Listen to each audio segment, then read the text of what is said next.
Bienvenidos sean todos y todas. Con su permiso, honorables miembros del presidio. Realmente estar aquí esta tarde es de alegría y de gozo.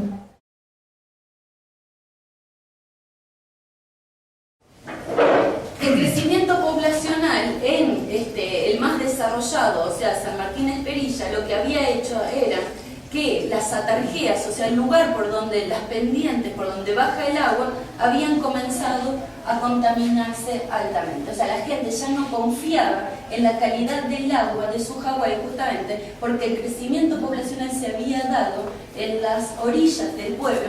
Y además, al crecer poblacionalmente y a diversificarse la cantidad de acciones que hacía la gente para sobrevivir, parte de eso, no te preocupes, parte de eso tenía que ver justamente con que muchos iban a trabajar a Estados Unidos.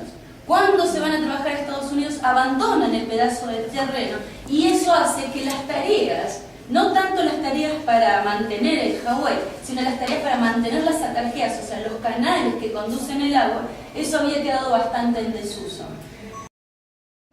Bueno, aquí es un poco una cuestión de un mapa de actores sociales de Tetera del Volcán, dado que para enfocarnos a la parte de cómo se maneja el agua, para nosotros era importante identificar cuáles son los distintos actores dentro de la comunidad que están permitiendo que se maneje de esta manera más autogestiva el agua. Y pues bueno, tenemos en cuanto al grupo de actores sociales como comunidad a la Asamblea del Pueblo, que es una institución, digamos, no formal, en donde su autoridad máxima es por usos y costumbres y el espacio de toma de decisiones son consensuadas y aquí participan hombres y mujeres mayores de 18 años y dentro de su jerarquización de poder a nivel local pues es bastante ancho. Tenemos aquí dos organizaciones que son las que estudiamos concretamente, que son los manguereros y las cajas de agua. Los manguereros están constituidos aproximadamente 150 grupos de regantes, los cuales no cuentan con posesiones de agua y hacen un manejo totalmente autogestivo y comunitario, en donde no hay intervención ni económica, ni de asesoría técnica, ni de ningún tipo de parte del Estado, del gobierno como tal. Ellos administran el agua para riego agrícola y las cajas de agua es para consumo humano. Dentro de lo que es la jerarquización, ellos tienen un poder muy alto, los manguereros al interior de la comunidad. Las cajas de agua tienen un poder más bajo, dado que son organizaciones por familias. De hecho, es el antecedente, las cajas de agua, a esto los manguereros. Las cajas de agua surgen alrededor de los años 20. En consecuencia, impactando socioecológicamente, que es el tema, ¿no?, sobre sus agriculturas y sus multifunciones históricas y espaciales, tales como las de regulación, de soporte, las culturales, incluso las psicológicas que se valoran en muchos sitios. Y además hay la basílica más grande del mundo ahí, ¿no?, ¿cómo se llama? En el centro en el Valle del Mezquital, la presa, la Endó, ¿no? Yo le llamo la basílica más grande porque son puras aguas negras. Sí.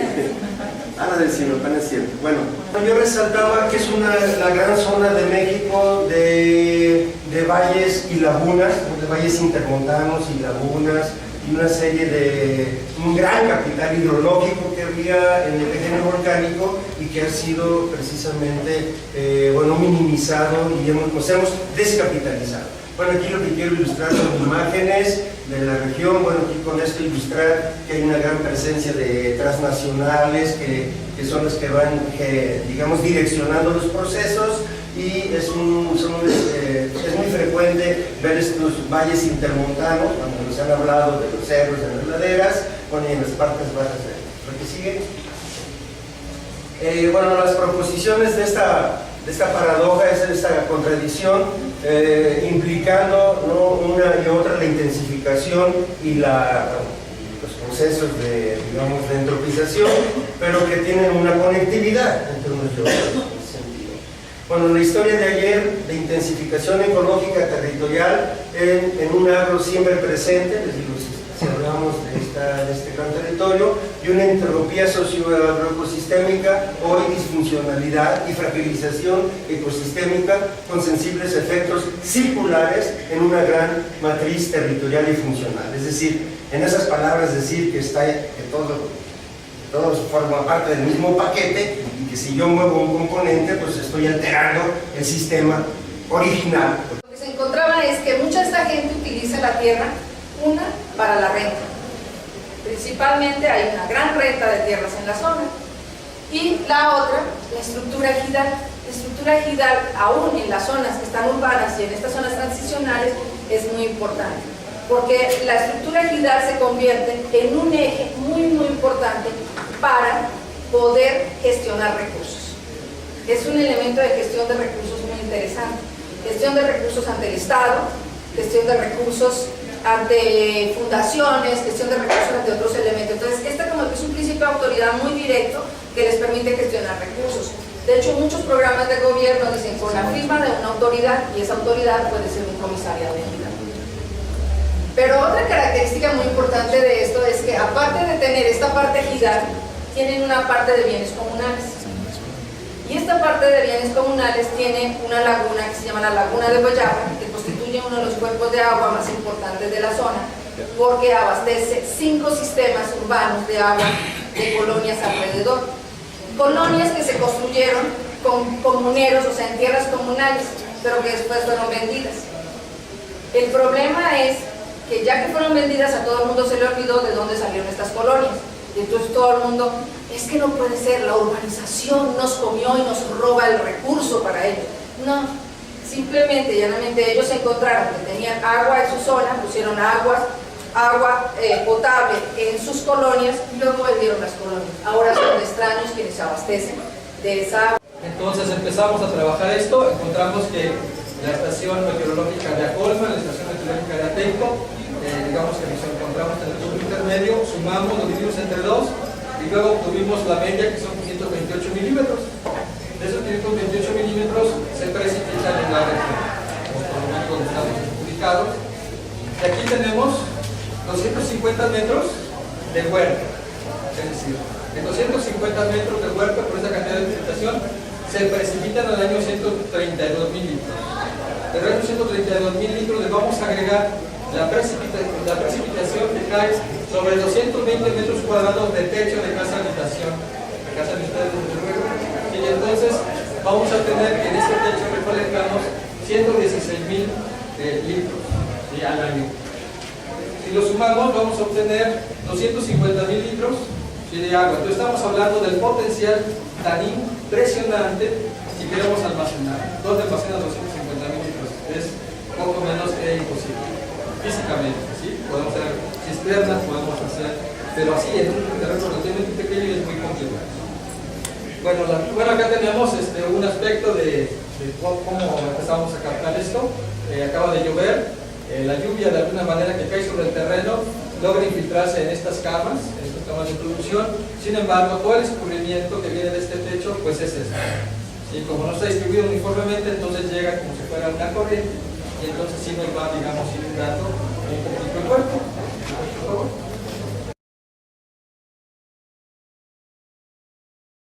Dolores Hidalgo tiene una tarifa más alta respecto a San Miguel, que eso también lo ayuda en la cuestión de los ingresos, del flujo de ingresos anual. El total de empleados San Miguel 165 y Dolores 114, o sea, son organismos pequeños realmente.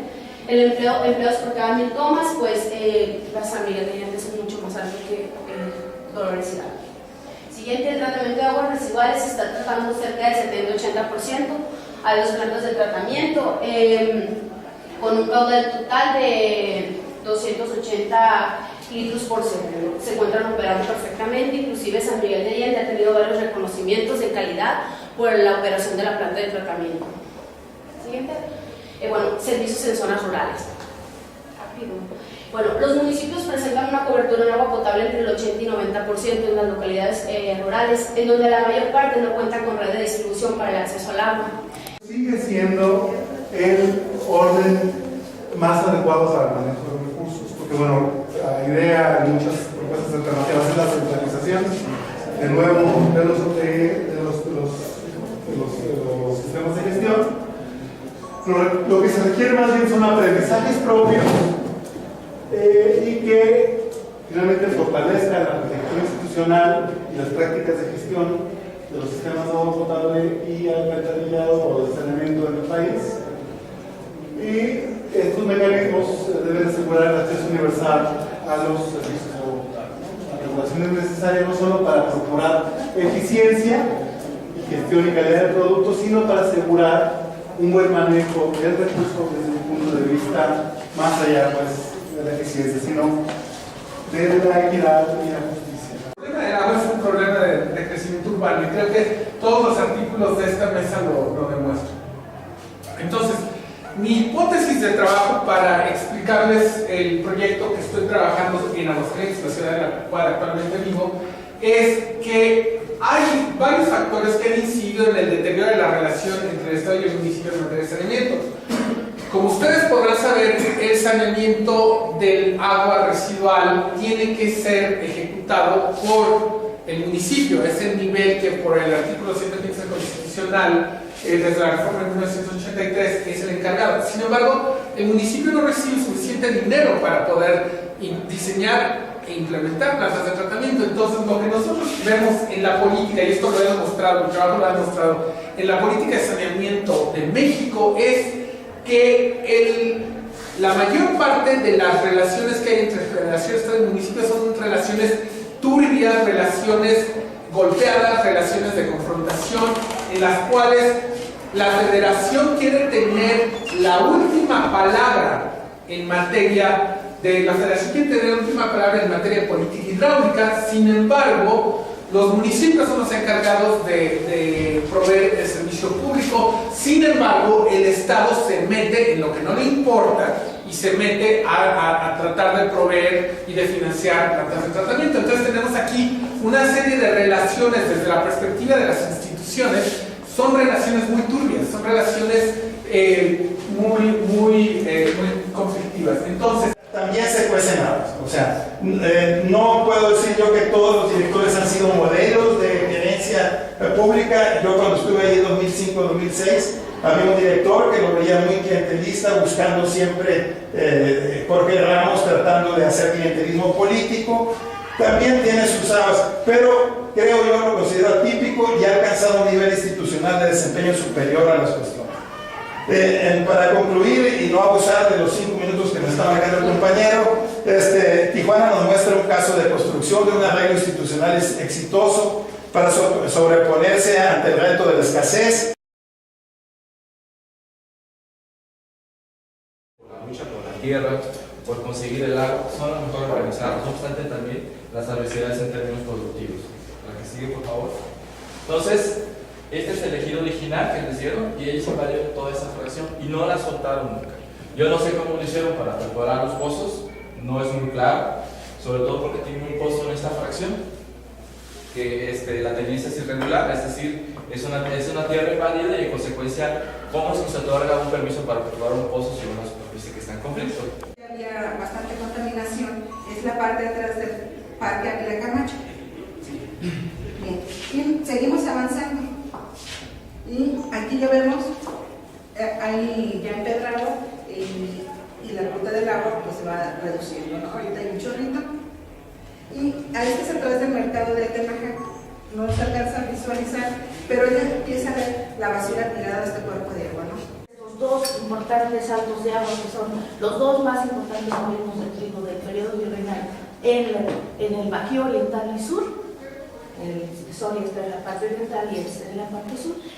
Justamente esos dos están detrás de las dos primeras hidroeléctricas de esta parte del afluente del Lerma y detrás de las principales unidades de promoción industrial del Bajío que van a atravesar hasta el siglo XX. En la etapa republicana después de 1836, que es la República de corte conservador, tenemos que las formas de inversión en lo local, en el Bajío, fueron particularmente favorecidas por la inversión por el capital y por la destreza y la habilidad política de López Salamán, quien buscó favorecer ciertos puntos de inversión en la zona, en esta región, dado que él tenía parte de sus haciendas en Celaya y en las periferias de Celaya y en la población de Celaya funda lo que sería la primera fábrica de llaves con usos y maquinaria inglesa. Esa maquinaria también va a ser extendida hacia las vegas del Lerma, aquí en Salvatierra, en la favorita, en esta fábrica hoy conocida como la Carolina.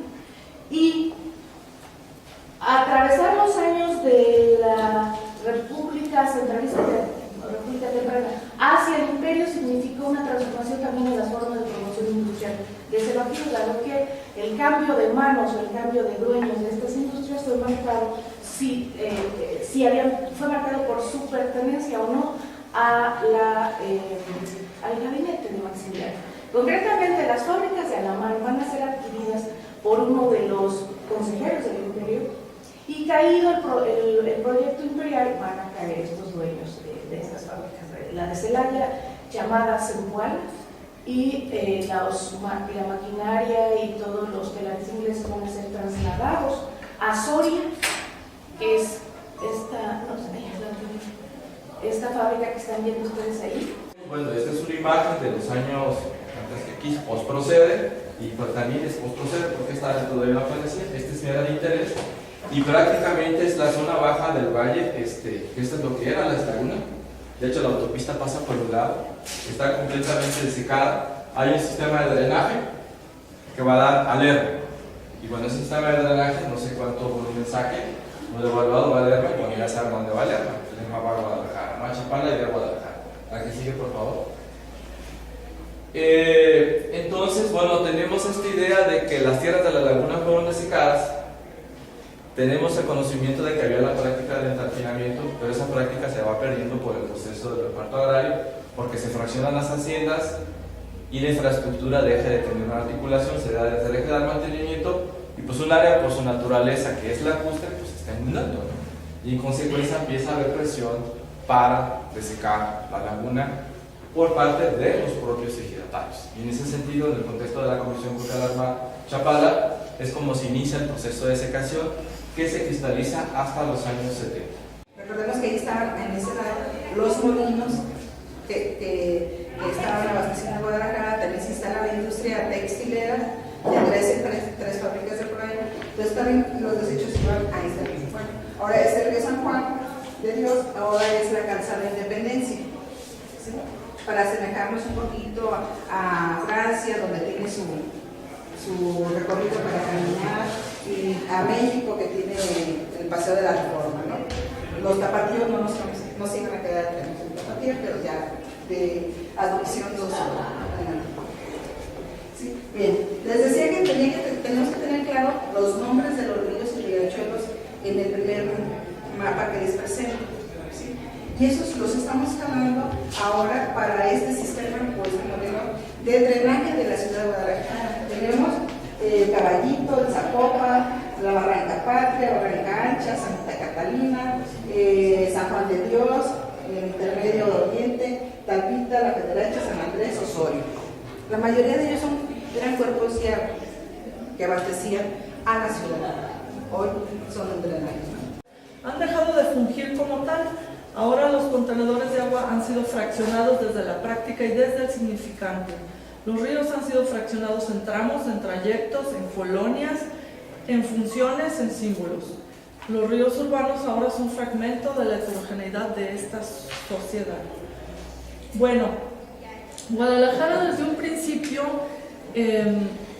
estuvo asentada a orillas del río San Juan de Dios, y también tenía en sus cercanías diferentes manantiales y fuentes naturales como el Coli, Colomo, Santa Eduviges.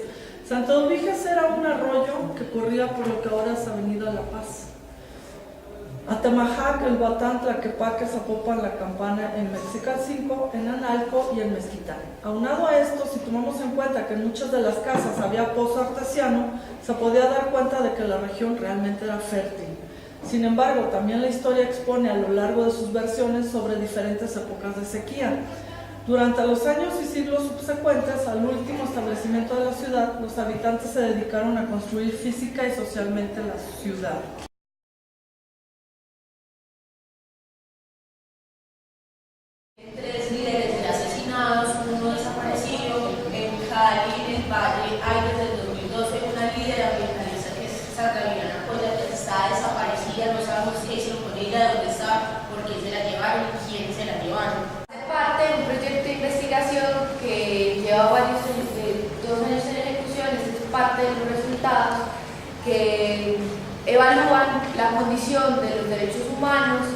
en casos de uno de los sectores más importantes a nivel de proyectos hidroeléctricos en el país, que es el oriente del departamento de Caldas, el que está en el céntrico rojito aquí, es el departamento de Caldas, y estas son fotografías de los proyectos que están ubicados en ese sector.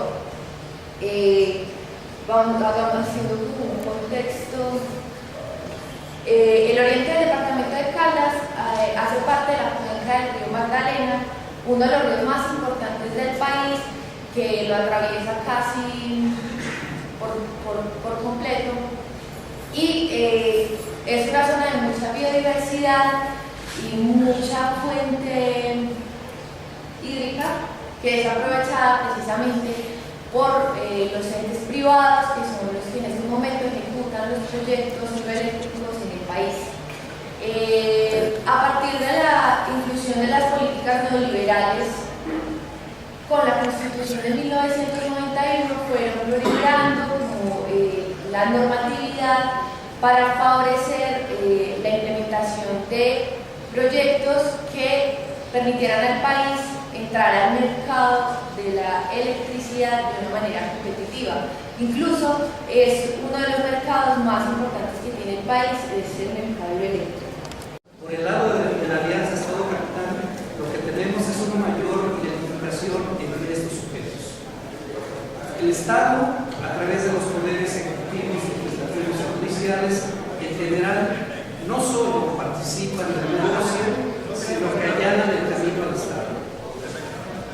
Cuando es necesario, han modificado o modifican las leyes para dejarlas a modo para que el capital no arriesgue nada y sí obtenga las mayores ganancias sin importar los daños en la naturaleza y en la vida y salud de las personas. Esta pinza la cierran los miembros de la clase del poder, también modificando las leyes, pero ahora para criminalizar la protesta y la resistencia social. En todas las luchas podemos ver de las represas de manera detallada. Lo que seguimos teniendo es o que se prohíbe o se norma la realización de manifestaciones callejeras. Si esto no es suficiente, se promueve o se permite el paramilitarismo, la intimidación, el asesinato de dirigentes. Y también tenemos que desde 1947 ya hay vedas de aguas superficiales en esta región, que luego se generalizaron en 1984. Luego en el 90, los gobiernos del estado de Guanajuato y Jalisco formularon solicitudes para aprovechar las aguas no comprometidas, y dice los gobiernos, no dice los usuarios, no habla de los consejos de cuenca, no habla de comisiones de cuenca, solamente los gobiernos y la Comisión Nacional del Agua, que es encargada. Y a partir de unos estudios técnicos que hasta la fecha no conocemos o no los hemos tenido en la mano, ellos determinaron que había cierta disponibilidad de aguas superficiales que está consignada en este cuadro. Y ahí nos dicen, bueno, pues para Jalisco vamos a apartar ese volumen que nos da un aprovechamiento más o menos de alrededor de 9.5 metros cúbicos por segundo, etc., ¿no? Y es aquí donde empieza el asunto, que empezamos a hablar de datos, de volúmenes, de millones de metros cúbicos, etc., ¿no? Y luego estamos ahorita metidos en este debate que si a Jalisco le toca el 76% y a Guanajuato el 23%, claro, que es lo que da de esta tabla. Pero cuando ya hablamos de un proyecto en específico que es financiado con recursos federales, pues es donde se atora el asunto. Y ahorita todavía no se resuelve si el zapatillo va a ser 76% para Jalisco, 23% para Guanajuato. Legalmente se supone que está claro, pero políticamente está en negociación. Hay una recomendación de la Comisión Estatal de Derechos Humanos de Jalisco que acredita que al menos se violan 9 derechos humanos. Y como les decía, la presa actualmente ya está a los 76 metros, siendo el caso que hay una resolución de la Suprema Corte de Justicia de la Nación que dice que la presa de Zapotillo no debe ir más allá de 80 metros de altura. Fue una controversia que promovió el Congreso de Jalisco en defensa de la soberanía de los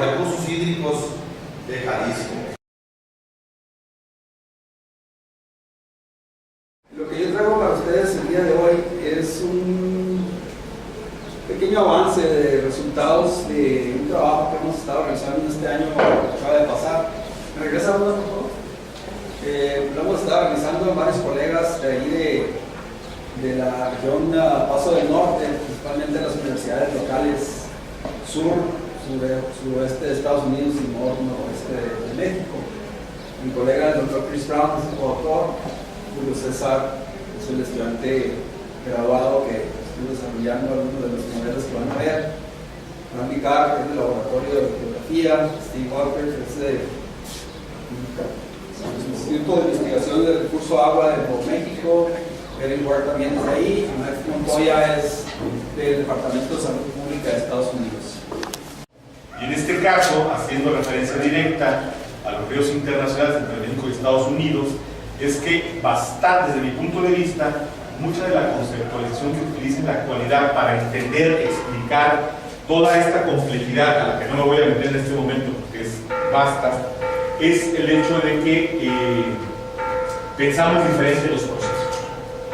Pensamos diferente los procesos. Ahorita, cuando escuchaba al doctor Alfonso García, me quedaba claro, pues estaba así para darme cuenta viendo la película de los conceptos, cómo se utilizan en este momento y cómo ha habido una discusión sobre los conceptos en los cuales el concepto agua, el concepto presas, el concepto hidráulica se modifican, pero sin duda los del pasado, al final de cuentas. Yo soy historiador, yo siempre digo que soy historiador porque me interesa el futuro, claro, de explicar por qué, pero establecen bases sobre las cuales se toman decisiones en un presente, cualquiera que este sea, pues, me voy a referir a varios presentes, en donde no se está hablando de lo mismo y muchas veces se está hablando de cosas contradictorias. En términos relativos, México se vio más beneficiados que Estados Unidos, pero la diferencia entre los dos países se continuó. Se hizo más pequeña, pero continuó. Un ejemplo, si antes del 44 se regaban 20.000 hectáreas en el Bajo del Bravo y en la Texas 200.000, después de la PESA, México alcanzó los 200.000 hectáreas, pero Estados Unidos llegó a 300.000. Entonces hubo un incremento, pero relativamente hubo un mayor beneficio para la población mexicana. Las tendencias a nivel internacional en que se está concentrando el estudio de la investigación del agua fronteriza. El ámbito peyorativo y negativo que se da cuando se habla, porque entonces lo que dice la gente es: están manipulando la información, están manipulando el discurso, tienen un doble discurso. Y yo creo que el manejo de los conceptos sí incide mucho en cómo se construye la opinión sobre el otro. Si yo utilizo el concepto del discurso instrumental como una estrategia de lucha, en realidad ese discurso instrumental ya no es una manipulación ni un doble discurso, es simplemente una forma de protegerse ante ciertas estrategias que vienen a tratar de dañarnos. En esa medida, ese discurso instrumental, por lo general, el que más tiene validez es el técnico especializado, el que dan los académicos. Por eso el primero que se recurre es al académico, ¿no? El discurso ambientalista en este momento, cuando se trata de agua, es el número uno. Aunque el discurso que compite con él es el del uso racional y eficiente, pero no le gana al discurso ambientalista. Los interesados en el agua van más allá de los usuarios. Son la gente que tiene que ver con los grupos ambientales, son la gente que tiene que ver con grupos indígenas, son los grupos que tienen que ver con mujeres, o sea, trasciende al usuario. Bueno, estas son implicaciones del manejo del agua autónomo, y ya más o menos un poco de lo que he hecho, y a manera de conclusión, ¿no? De que hay una, como menciona Pineda Pablo, ¿no? hay un buen funcionamiento a bajo nivel, es decir, se pagan las tarifas, se mantiene todo, y siempre el problema que existe con la luz, ¿no? De que como hay muchos usuarios moradores, entre 40 y 50%, pues siempre hay problemas. Que está contaminada o que tiene algún tipo de problema. Entonces, la gente no quiere explorar el agua porque dicen, no, pues el agua están haciendo del ojo de agua, está limpia. Y la cloración, bueno, no está dentro de la visión. Pero no solamente dice eso, sino que también él genera una propuesta que sea a través de las organizaciones, las ONGs, organizaciones civiles, que se retomen las peticiones de estas y se lleven a cabo, ¿no? Por favor. Y bueno, entonces en esta discusión entre actores, agua, la discusión en que si es un bien común, que si es un recurso escaso, que si es un recurso económico, si es un derecho humano, resulta que una serie de organismos a nivel internacional empiezan a hablar de que las mujeres deben de estar en todo el proceso de políticas públicas. ¿Qué es todo el proceso de políticas públicas? Bueno, pues desde que se inicia la propuesta en el espacio público, desde que se genera, es decir, se implementa, se evalúa, etc.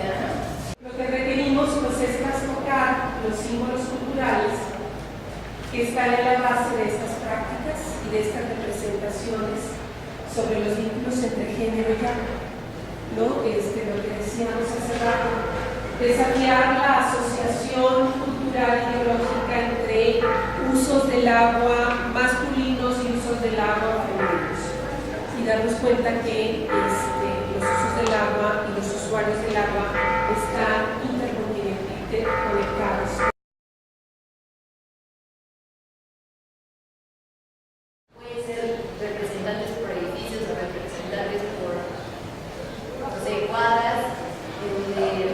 Pues se identifiquen ciertos problemas. Asimismo debe haber comité de vigilancia dentro de ese comité de aguas para que pueda haber una responsabilidad y un respeto ante la toma de decisiones de todos. La atención que recibió precisamente la Tierra Caliente tenía mucho que ver con la creación como de este sector campesino muy cercano al Estado mexicano, ¿no? Y muy específicamente en el caso de la historia local, a la figura del general Lázaro Cárdenas, ¿no? Que fue el vocal ejecutivo, la principal autoridad de la Comisión de Tepalcatepec desde su fundación hasta que prácticamente hasta que la institución desapareció, ¿no? En cambio, la zona indígena, la zona de la meseta Tarasca, recibió una atención mucho menor que el resto de la Tierra Caliente, y bueno, también tenía mucho que ver también con las concepciones que el Estado tenía acerca de determinados grupos de población.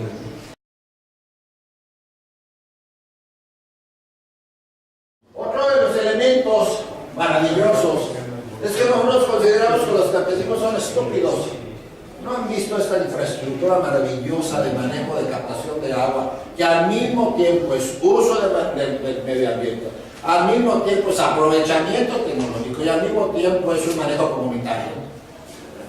Esta maravilla tecnológica, véanla. ¿Quién la hace? Los huastecos, indios huastecos. No han estudiado geografía, no han estudiado nada. Y nos enseñan cómo manejar en términos sistémicos una región donde se está aprovechando el manejo ambiental, se está aprovechando el manejo de cultivares, etc. La siguiente. Entonces, también problema de la limpieza. ¿Quién se encarga de la limpieza de la comunidad? La siguiente. Bien, tenemos nosotros el aprovechamiento sistémico del manejo de agua de acuerdo al clima. Va a variar. En México por lo menos tenemos 3 tipos de clima: el trópico, el desierto y el altiplano. Entonces nosotros vamos a aprovechar parte de eso y inmediatamente vamos a reconocer cuál es el aprovechamiento.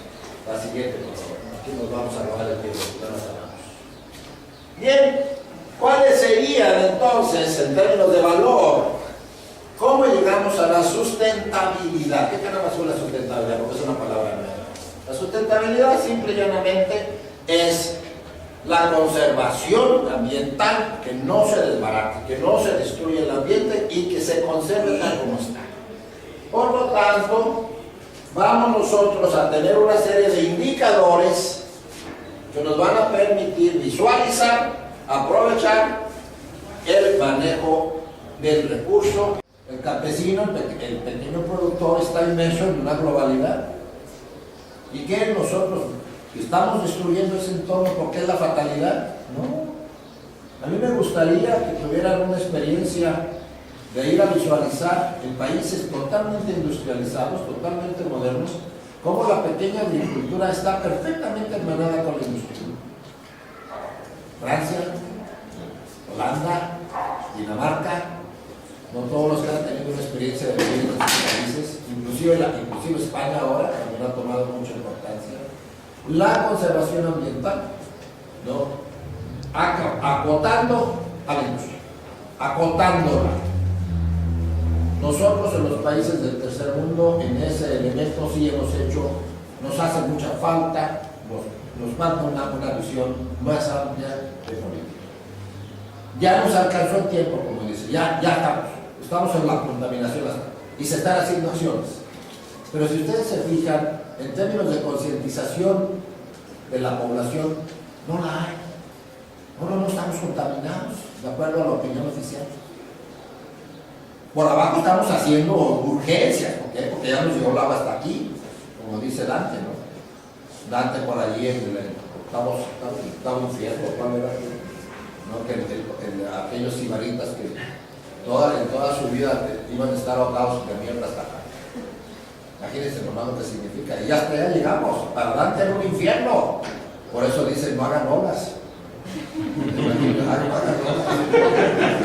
Eso de no hagan olas no es novedad, eso lo dijo Dante. Estamos en el octavo infierno, señores, por amor de la contaminación. Pero ahí se los dejo. Y aquí el problema que se tiene es eso que les comentaba, ¿no? Ellos quieren hacer el Instituto de Riego, quieren hacer este embalse, pero para ello tienen que utilizar tierras comunales, que son propiedades de ellos, ¿no? Entonces ahí tenemos por ahí esa parte. Por el otro lado, bueno, finalmente lo que también se está pidiendo, se está buscando es remover a las comunidades de sus lugares de origen hacia tierras un poquito más altas, que prácticamente ya se están en la cima de los cerros. Ok, la siguiente por favor. Ahí más o menos tenemos un estimado, esto es iniciando desde el nivel del suelo. El tamaño más o menos el nivel del suelo, 0 kilómetros, y como a la medida que vamos subiendo la cortina de la presa, se va a ir el área de inundación. La siguiente, por favor. Bueno, entonces ahí lo que quería nada más es comentarles es a grosso modo. Por un lado tenemos, algunos podrían decir, evidentemente, hay una cuestión que debemos de seguir, se tiene que seguir haciendo, no sé si lo sepan ustedes, por ahí en la década de los 80s, 90s y casi en la gran parte de lo que fue los primeros del 2000. Que era el PRI, les daba a todos sin ningún problema, hasta los asentamientos irregulares, y el acuerdo que tenían con los piperos era que una vez que ellos terminaban de repartir podían ir al pozo, a un pozo que tiene, antes tenían dos pozos, era uno que se llamaba Gustavo Boas, una deportiva, y el otro que es el pozo de la prepa, que es uno de los que enseñé, que mostré en las fotografías, y bueno, el acuerdo era ese, ¿no? Después de que termines de dar tu recorrido, puedes ir y cargar agua y venderla hasta donde quieras, ¿no? No tenemos un registro, de hecho, tuve la oportunidad de participar en un diagnóstico integral del sistema de agua potable del municipio de Texcoco, y aunque tuvimos acceso a la información, no tenían un conteo específico del número de pipas que se sacaban, ¿no? Entonces nosotros nos pusimos a contar y contamos con un aproximado, que es bastante alto en este momento, disculpa, no recuerdo la cantidad, ¿no? Pero ese fue el trienio anterior. En este trienio ya cambió de partido, es Morena, y Movimiento Ciudadano, ¿verdad? Movimiento Ciudadano, perdón. Y entonces, bueno, el caso es que ya compraron una pipa, esa pipa da servicio, pero también acordaron con los piperos anteriores en que dieran el servicio, porque obviamente no se da abasto a esa sola pipa, y entonces, después de las 3 de la tarde, no sé hasta qué hora, porque tampoco me lo dijeron en la dirección de agua potable, da servicio particular los piperos. El costo en el municipio, si tú vas y solicitas, tienes que solicitar con una semana de anticipación, y es un costo de 200 pesos, ahora sí ya tiene costo. En el caso de una pipa particular, oscila entre los 350 y 380 pesos, dependiendo de la distancia. ¿Dónde está la pipa? O sea, a donde llames, ¿dónde está? Y a dónde estás tú. Y entonces estos piperos llegan a un acuerdo con Antorcha, y entonces ya pueden entrar a esas colonias a repartir. Y lo mismo sucede con albañiles y con toda la gente que tenga que ver con el rollo de la construcción de las casas, ¿no? Es como un control que existe, ¿no? ¿Cómo almacenan? Pues almacenan de lo que puedan, ¿no? Porque obviamente al ser colonias irregulares y al ser personas de escasos recursos, pues no siempre tienen la posibilidad de tener una cisterna o de tener grandes tambos o tinacos pues para almacenar el agua, ¿no? Entonces todo sirve desde tinas, cubetas y las lavadoras viejas, y obviamente también se da esta parte del acarreo, ¿no? ¿Sí logran verlo bien? También hay tinacos toplas, me parece, en esa no sé si se note bien, pero hay tinacos toplas, ¿no? El uso del agua es sumamente interesante e importante, porque obviamente el pagar por el agua significa entonces tener un uso y un reuso de la mayor cantidad de agua que sea posible. Entonces, si ustedes pueden notar aquí en esta parte, se nota cómo está la tina, en donde el agua que sale de la lavadora, pues se la utilizan para regar en el patio adentro de la casa, las lugares que son de piso de tierra. Y también, por ejemplo, los trastes, lo mismo, ¿no? O sea, se lavan y se juegan en la cubeta, ya que está muy sucia, pues ya se tira o se utiliza en otra cosa, ¿no? Pero siempre se está reutilizando el agua, porque obviamente, pues se paga, ¿no? Se paga por el servicio. Y luego ya pasamos a las personas que tienen el uso de las pipas por medio de, ya que tienen alguna falla en la red. Estos usuarios se identificaron mediante los mismos piperos que ellos me decían, es en tal y tal comunidad y nosotros vamos por tal y tal persona, ¿no? Algunos son por también insuficiente, o sea, las horas, el número de horas que les dan el agua es insuficiente para la cantidad o la demanda que ellos tienen. Por otro lado, hay algunos que están en unas lomas y entonces no sube la suficiente cantidad de agua y por eso pues tienen que comprar, ¿no? Y algunos se encuentran en la cola de la red. Hay colonias como esa que se llama Embotelladores Pepsi, en donde los vecinos son multifamiliares de 3 niveles, y entonces es muy poquita la presión que tienen. Y entonces algunos vecinos lo que hacen es que le cierran la llave del paso al vecino para que se llene rápido su tinaco, y entonces al vecino pues ya no le tocó. Y como son esa colonia en general es una de las que de la gente que trabaja en el Distrito Federal, pues llegan en la noche y el vecino pues ya no se dio cuenta, entonces no tiene agua. Y en algún momento me comentaron que pues habían decidido dejar de pelear con los vecinos, ¿no? Y ya entonces compran su pipa de agua para no estar peleando con el señor, ¿no? Y que tiene como principal característica, interés como objeto de estudio, que es el único río con cauce abierto al suelo urbano del Distrito Federal, con medianas condiciones de calidad del agua, y que también va atravesado por una serie de lugares o de espacios públicos muy importantes para la ciudad, como pueden ser, por ejemplo, los viveros de Coyoacán, que es la parte final. Entonces, el río Magdalena tiene una extensión de 28.2 kilómetros y una afluente máximo de 400 litros por segundo, y el plan maestro intentó ser, en principio, como el primer programa de recuperación integral de un río urbano en la Ciudad de México. Si siempre llovía en la misma época, ¿por qué no se hace nada ante la nueva época de lluvias? Bien, y tenemos que los conflictos se sigan sucediendo en las mismas épocas. Luego, lo que hicimos, muy parecido a lo que también ya presentó Gabriela, esto es, recuerdan, total país, no solo para el Distrito Federal y la Ciudad de México, sino para total país. Y ahora tenemos justamente las acciones que generan esas luchas, o sea, ¿cómo se lucha? ¿De qué manera? Y entonces lo he dividido en 3 tipos: acción directa, denuncia y declaración, pensando un poquito en el tema de la toma de conciencia acerca de por qué y para qué uno lucha y cómo lucha.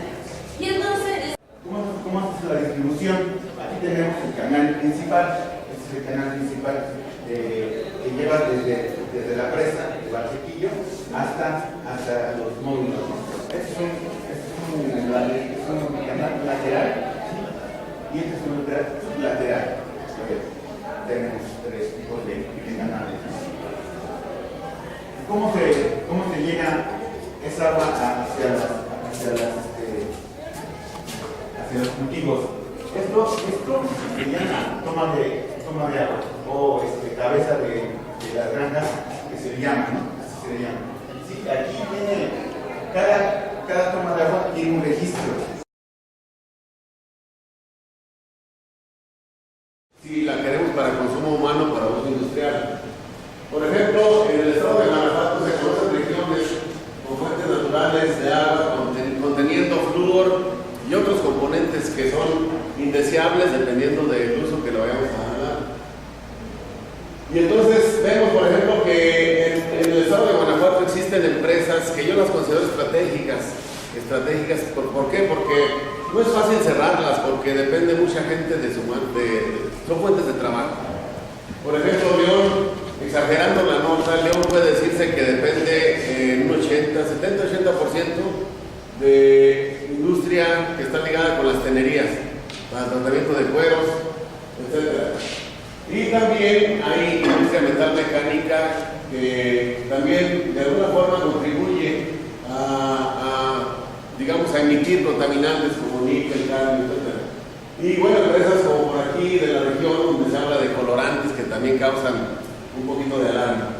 El proceso de absorción no es otra cosa más que un estudio físico-químico que nos permite remover un componente dependiendo de su naturaleza polar, por decir así, de tal forma que nosotros podemos removerlo y a la vez posteriormente desorberlo para que el material que usamos como absorbente pueda quedar limpio y listo para usarse en otra aplicación. Uno de ellos es sobre moléculas con propiedades óptico-no lineales soportadas en la alúmina para sensar arsénico.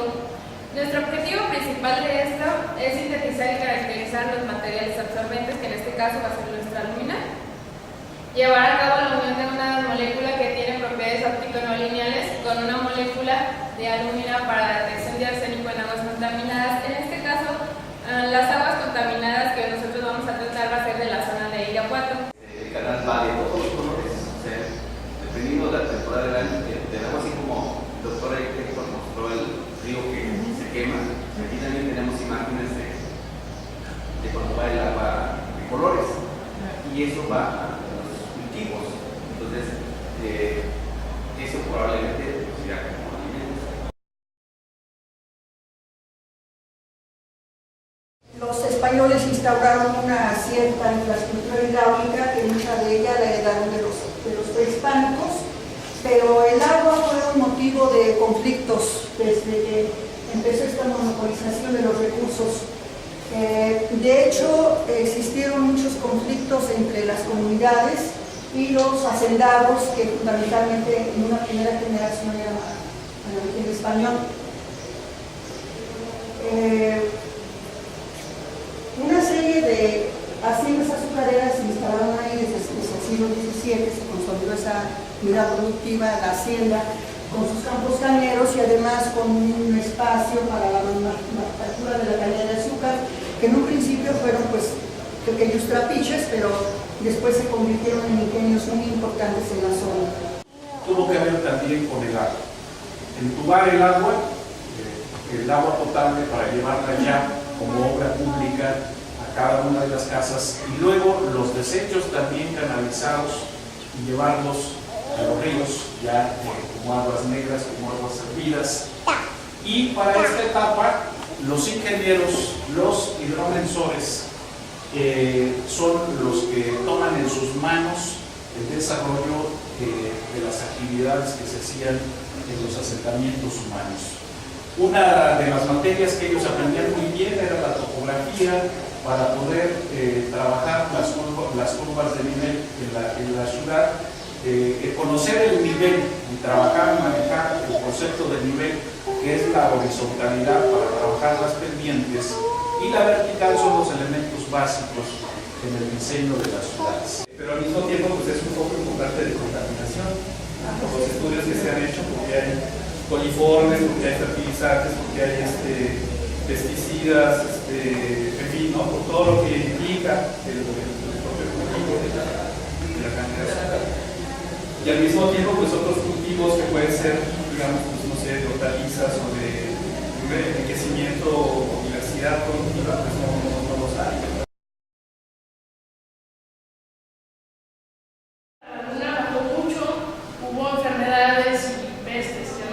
porque la laguna de Cajitlán se le secó de más y trajo consecuencias para el pueblo, ¿sí? Aquí en este conflicto que expuse, pues el mayor beneficiario fue Tuliza. Una hipótesis que podría servir para explicar este fenómeno fue sus diversas estrategias, ¿sí?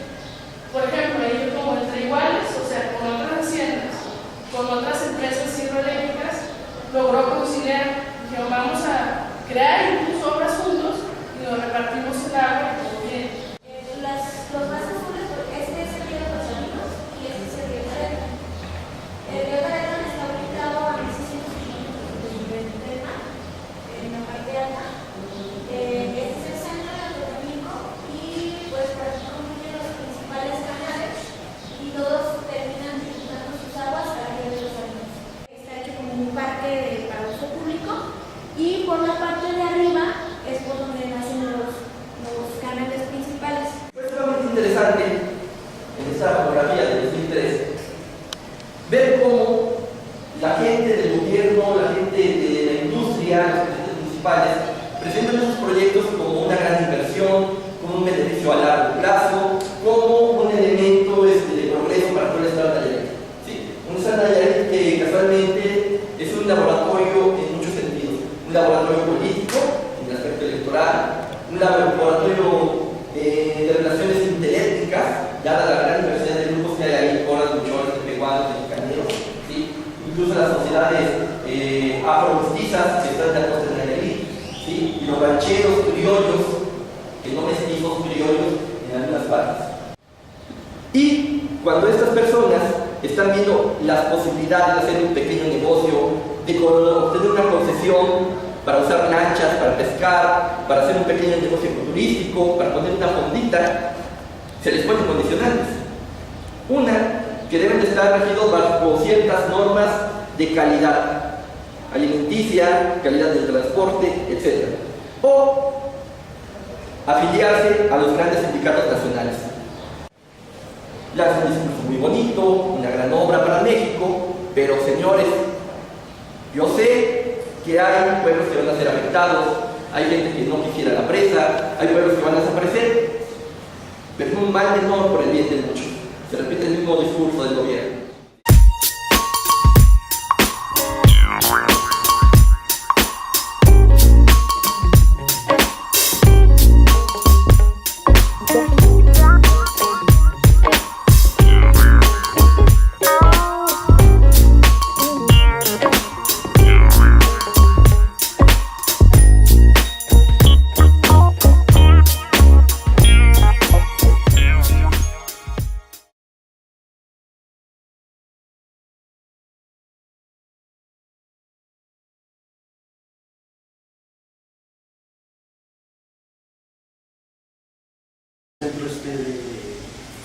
En el Valle del Mezquital, la presa, la de Endono, yo le llamo la Resinica más grande porque son puras aguas negras. Sí.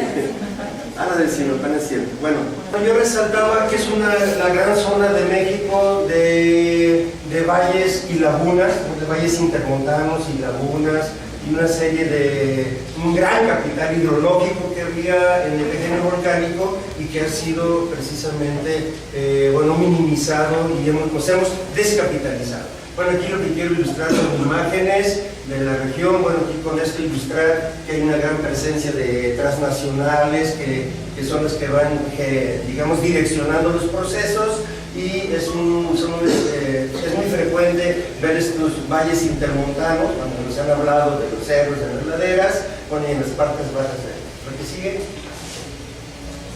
Las proposiciones de esta paradoja, es esta contradicción, implicando una y otra la intensificación. Los cuales no cuentan con concesiones de agua y hacen un manejo totalmente autogestivo y comunitario, en donde no hay intervención ni económica, ni de asesoría técnica, ni de ningún tipo de parte del Estado, del gobierno como tal.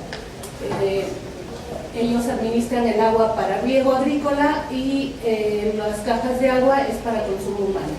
Dentro de lo que es la jerarquización, ellos tienen un poder muy alto, los maquiareros al interior de la comunidad. Las cajas de agua tienen un poder más bajo, dado que son organizaciones por familias De hecho, es el antecedente, las cajas de agua, a estos los manguereros. Las cajas de agua surgen alrededor de los años 20. En consecuencia, impactando socioecológicamente, que es el tema, ¿no?, sobre sus agriculturas y sus multifunciones históricas y espaciales, tales como las de regulación, de soporte, las culturales, incluso las psicológicas que se valoran en muchos sitios.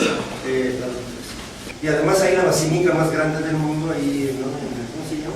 Los canales que conducen el agua, eso había quedado bastante en desuso. Bueno, aquí es un poco una cuestión de un mapa de actores sociales de Tetera del Volcán, dado que para enfocarnos a la parte de cómo se maneja el agua, para nosotros era importante identificar cuáles son los distintos actores dentro de la comunidad que están permitiendo que se maneje de esta manera más autogestiva el agua.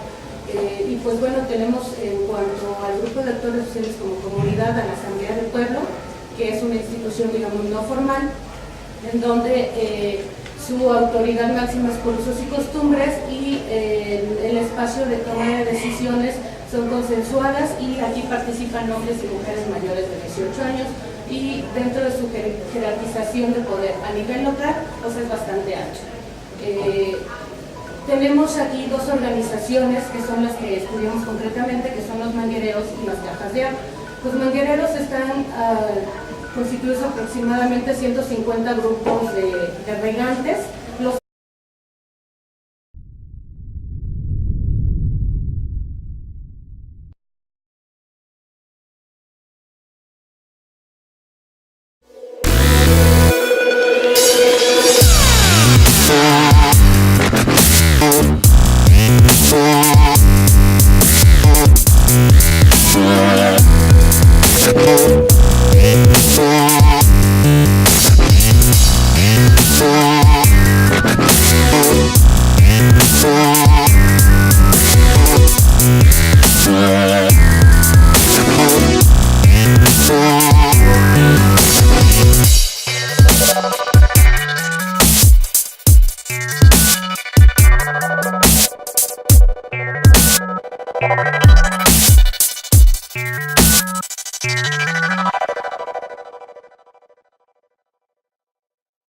Muy buenas tardes, bienvenidos sean todos y todas.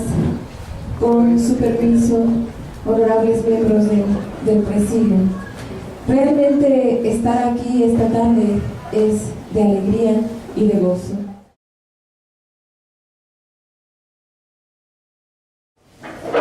El crecimiento poblacional en el más desarrollado, o sea, San Martín Esperilla, lo que había hecho era que las atarjeas, o sea, el lugar por donde, las pendientes por donde baja el agua, habían comenzado a contaminarse altamente. O sea, la gente ya no confiaba en la calidad del agua de su Hawái justamente porque el crecimiento poblacional se había dado en las orillas del pueblo. Y además, al crecer poblacionalmente y a diversificarse la cantidad de acciones que hacía la gente para sobrevivir, parte de eso, no te preocupes, parte de eso tenía que ver justamente con que muchos iban a trabajar a Estados Unidos. Cuando se van a trabajar a Estados Unidos, abandonan el pedazo de terreno y eso hace que las tareas, no tanto las tareas para mantener el Hawái, sino las tareas para mantener las atarjeas, o sea, los